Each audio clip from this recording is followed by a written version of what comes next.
Nama saya Sebastian Firmin Kisa dengan NIM 09121517. Di sini saya akan menjelaskan materi tentang hakikat sistem hukum.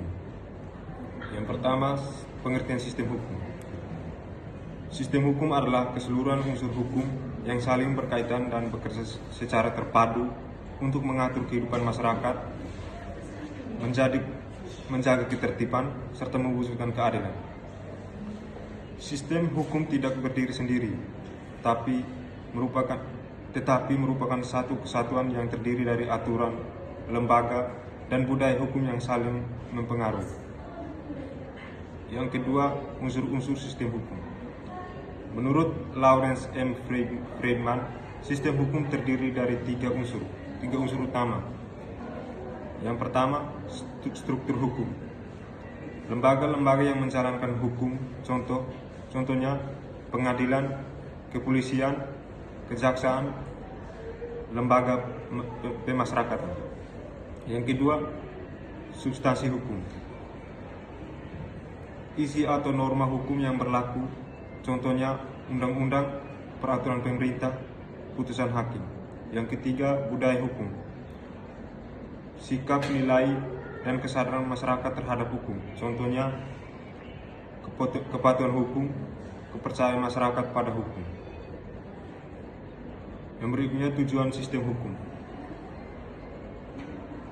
Yang pertama, menciptakan ketertiban dan keteraturan.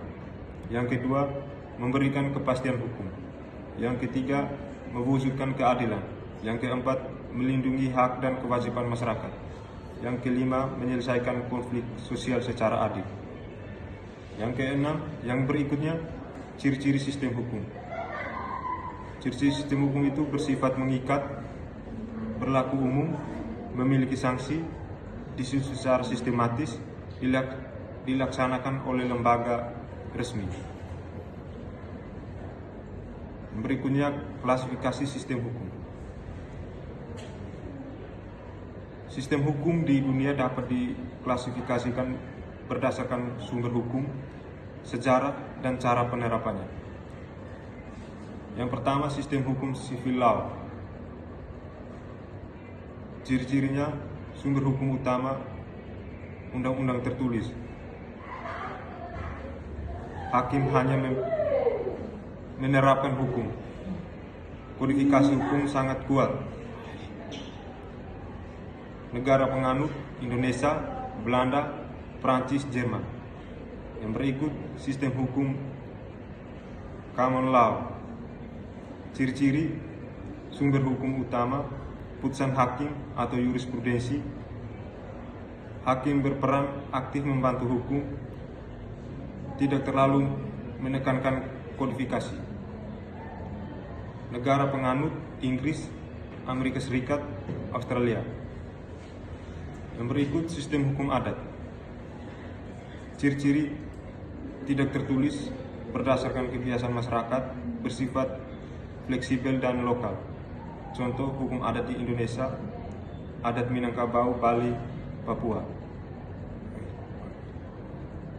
Yang berikut, sistem hukum Islam.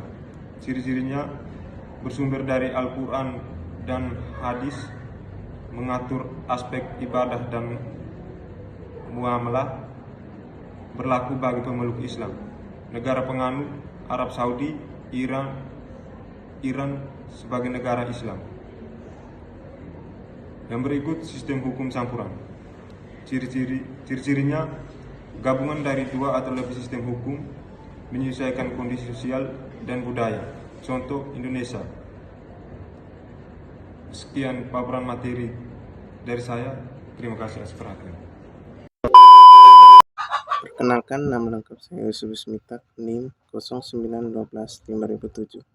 Di sini saya akan menjelaskan sistem hukum law dan civil law. Sistem civil law adalah sistem hukum yang bersumber utama pada peraturan perundang-undangan tertulis atau kodifikasi. Hakim dalam sistem ini sebagai penerap undang-undang, bukan pembentuk hukum. Sistem civil law berasal dari hukum Romawi yang kemudian dikodifikasikan dalam Kode Sivil Napoleon pada tahun 1804 di Prancis. Sistem ini menyebar ke Eropa kontinental dan negara-negara jajahannya. Yang kedua, sistem cum laude. Sistem cum laude yang menjadikan putusan hakim atau jurisprudensi sebagai sistem hukum utama selain undang-undang. Sistem hukum ini berasal dari Inggris pada abad pertengahan melalui praktik pengadilan. Sistem ini menyebar ke negara-negara bekas jajahan Inggris. Sekian dan terima kasih. Baik, selamat siang. Saya Ikris Putrawondo, NIM 0912538. Jadi di sini saya akan memaparkan materi tentang sistem hukum sosialis. Jadi pengertian sistem hukum sosialis adalah sistem hukum yang berkembang di negara-negara yang menganut ideologi sosialisme atau komunisme. Dalam sistem ini, hukum digunakan sebagai alat negara untuk mencapai tujuan ideologi, yaitu pemerataan kesejahteraan dan penghapusan kelas sosial dan kepemilikan kolektif atas alat produksi. Hukum tidak bersifat netral, tetapi dikendalikan oleh negara dan partai yang berkuasa. Jadi yang berikut ciri-ciri sistem hukum sosialis. Ciri-ciri sistem hukum sosialis di sini ada 6. Yang pertama itu, hukum menjadi alat negara untuk mencapai tujuan ideologi. Yang kedua, kepemilikan pribadi atas alat produksi sangat dibatasi atau tidak diakui. Yang ketiga, tidak ada pemisahan kekuasaan secara tegas antara legislatif dan eksekutif dari yudikatif. Yang keempat, partai komunis memegang peran sentral dalam pemerintahan dan hukum. Yang kelima, peran pengadilan terbatas dan tidak sepenuhnya independen. Yang keenam, hak asasi manusia biasa dibatasi demi kepentingan negara dan stabilitas politik. Tujuan sistem hukum sosialis. Tujuan utama dari sistem ini adalah menciptakan masyarakat yang adil dan setara tanpa adanya perbedaan kelas. Negara mengambil alih kontrol terhadap ekonomi dan hukum tidak memastikan pemerataan sumber daya dan keadilan sosial. Dan yang berikut, contoh negara yang menganut. Beberapa negara yang menerapkan atau pernah menerapkan sistem hukum sosialis adalah yang pertama Tiongkok, Kuba, Vietnam, Korea Utara, dan Uni Soviet. Kelebihan sistem hukum sosialis yang pertama itu pemerataan ekonomi lebih merata, negara dapat bertindak cepat dalam mengambil kebijakan, dan yang terakhir fokus pada kepentingan kolektif bukan individu. Dan yang berikut kekurangan sistem hukum sosialis. Kekurangan sistem hukum sosialis adalah terbatasnya kebebasan individu dan hak asasi manusia. Yang berikut, tidak ada pemisahan kekuasaan sehingga rawan penyalahgunaan wewenang. Yang terakhir, pengadilan kurang independen karena tunduk pada kepentingan negara. Jadi, yang terakhir kesimpulan. Kesimpulan ini, sistem hukum sosialis merupakan sistem hukum yang berpijak pada ideologi sosialisme dengan kontrol penuh dari negara terhadap hukum dan kebijakan meskipun bertujuan menciptakan keadilan sosial. Sistem ini sering mengorbankan kebebasan individu dan supremasi hukum. Jadi itu saja, saya ucapkan terima kasih. Perkenalkan, nama saya Prita Romsegran dengan nomor NIM 0912513. Di sini saya akan menyampaikan tentang sistem hukum Islam. Sistem hukum Islam adalah suatu kesatuan unsur yang terdiri dari sumber, kaidah, dan institusi yang bertujuan untuk mewujudkan keadilan bagi umat manusia. Berbeda dengan sistem hukum Barat yang murni buatan manusia, sistem hukum Islam memiliki dimensi ketuhanan dan kemanusiawi. Ada komponen utama yang membangun sistem hukum Islam. Yang pertama, fondasi dasar atau syarat asas-asas hukum. Sistem ini berdiri di atas beberapa asas utama. Yang pertama, asas tauhid. meyakini bahwa kekuasaan pembentukan hukum tertinggi ada di tangan Allah Subhanahu wa taala. Yang kedua, keadilan. Hukum harus ditegakkan tanpa pandang bulu. Yang ketiga, asas kepastian hukum. Seseorang tidak bisa dihukum sebelum ada aturan yang mengaturnya. Yang keempat, asas kemanfaatan. Hukum bertujuan untuk mendatangkan manfaat dan menolak bahaya. Yang kedua ada struktur hierarki sumber hukum. Dalam sistem ini terdapat tata urutan pengambilan keputusan yang ketat. Yang pertama, Al-Quran sebagai konstitusi tertinggi. Yang kedua, Sunnah sebagai penjelas dan pelengkap Al-Quran. Yang ketiga, jihad, upaya sungguh-sungguh para ahli hukum untuk menetapkan hukum pada masalah baru yang tidak disebut secara eksplisit dalam Al-Quran dan Sunnah. Yang ketiga ada dinamika fisik dan syariat.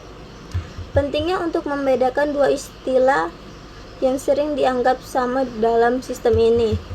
Yang pertama, dari segi aspek, ada sumber, sikap, kebenaran, dan kecukupan. Syariat bersumber langsung dari Allah dan Rasul, sedangkan fiqh hasil pemikiran manusia. Kemudian ada sifat.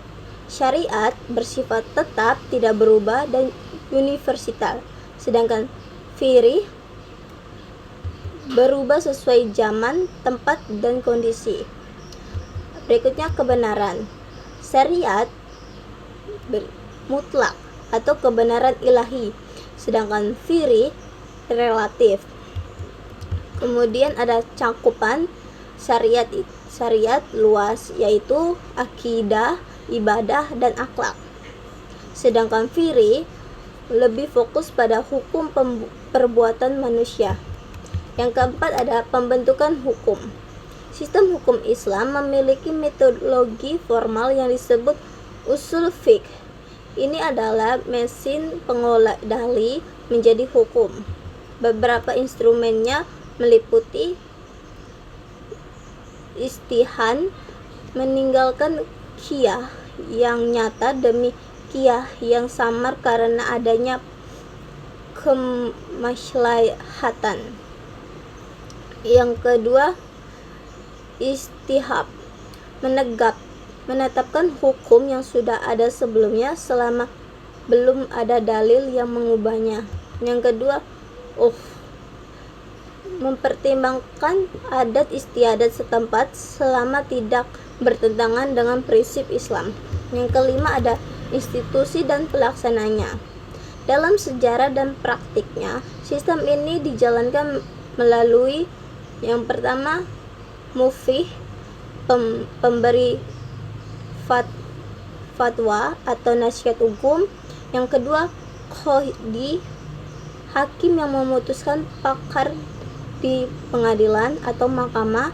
Yang keempat ada fuqaha, ilmuwan hukum yang mengembangkan teori-teori hukum.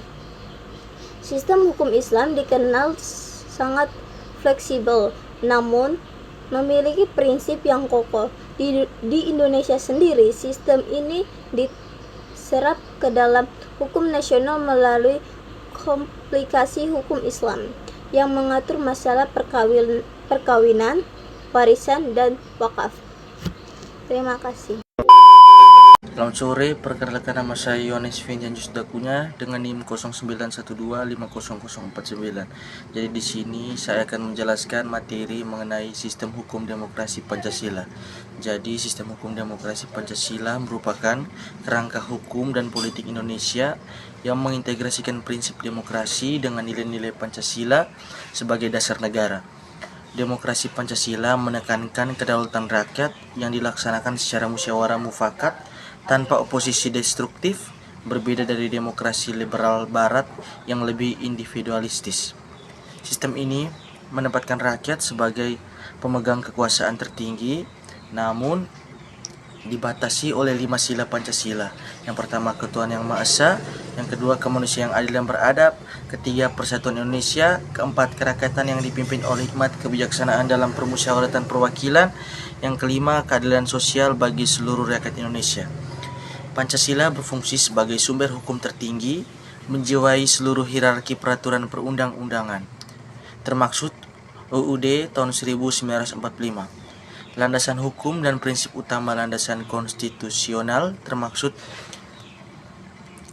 utama adalah UUD 1945, khususnya pembukaan yang merujuk Pancasila pasal 1 ayat 2 tentang kedaulatan rakyat serta pasal 28 tentang hak asasi manusia. Demokrasi Pancasila juga didukung oleh sejarah seperti Proklamasi 17 Agustus 1945, Dekret Presiden 5 Juli 1959, dan Supersamar 1966. Prinsip-prinsipnya mencakup supremasi hukum berbasis Pancasila.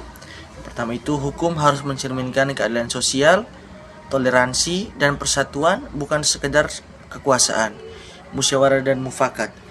Itu pengambilan keputusan melalui diskusi keluarga.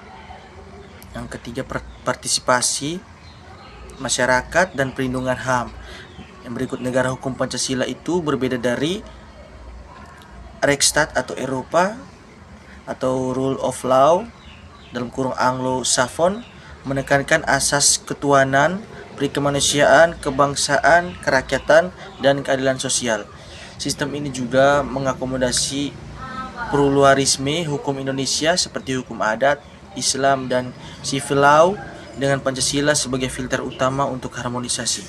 Ciri khas dan penerapan di Indonesia. Ciri khas hukum Indonesia meliputi bersumber pada Pancasila, kedaulatan rakyat, konstitusionalisme, persamaan di hadapan hukum, serta penekanan pada keadilan sosial dan gotong royong.